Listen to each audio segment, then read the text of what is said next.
Hey guys, in this video I'm going to go over the next tool, pretty important one, known as the point dropper tool, which is this one here. If you click on it, it allows you to drop points on the map.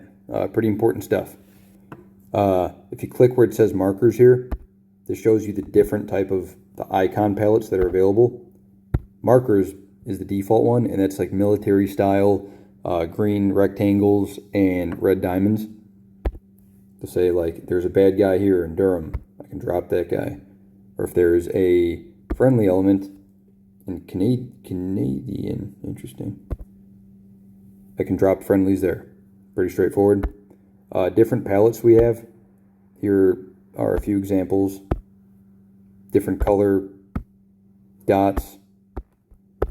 Frickin' vehicle models for some reason. I mean, there's a bunch of different stuff here, guys. Just look through it.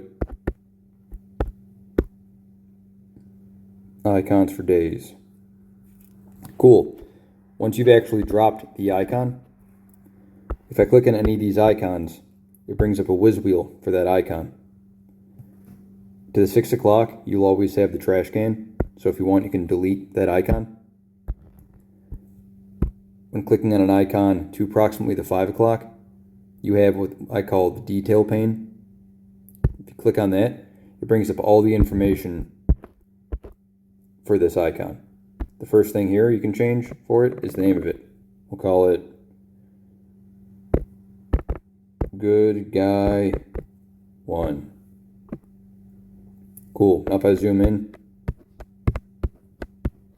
you can see his name is Good Guy 1. Here for coordinate, if I click on it, it allows you to adjust the coordinates of this icon in either MGRS, degrees decimal, degrees magnetic, whatever. This is information of where this icon is relative to me. So this is its distance and its direction. For the military style icons, you can go to the type here and click on that and change what kind of icon it is. So say it's a ground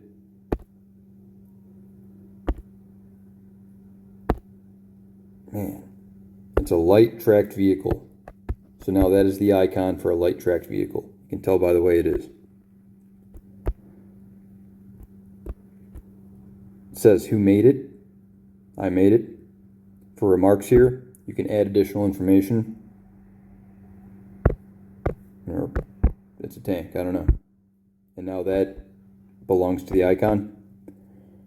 I can actually now attach additional bits of information or attachments to this icon.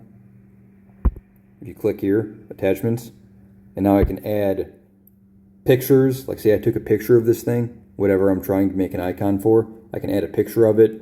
Say I like wrote a paper on it, I can add a PDF. I can pull my camera out right now and take a picture of it, whatever. And if I did do that, whatever file I just added will be in this attachments. Now say I have made this icon and I want everybody else to know that this icon exists. You know, maybe that Good Guy 1 is there. I can select it, go to send.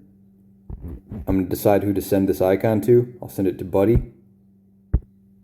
And now on my phone, my Buddy phone, that icon has appeared. And if I click on that icon, it gives me all the same information that we can see here. And that's effectively the down and dirty of how you can, in ATAK, make icons, or rather drop icons, click on them, change their name, then send them to your guys.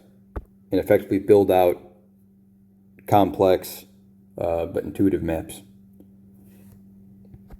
Right on.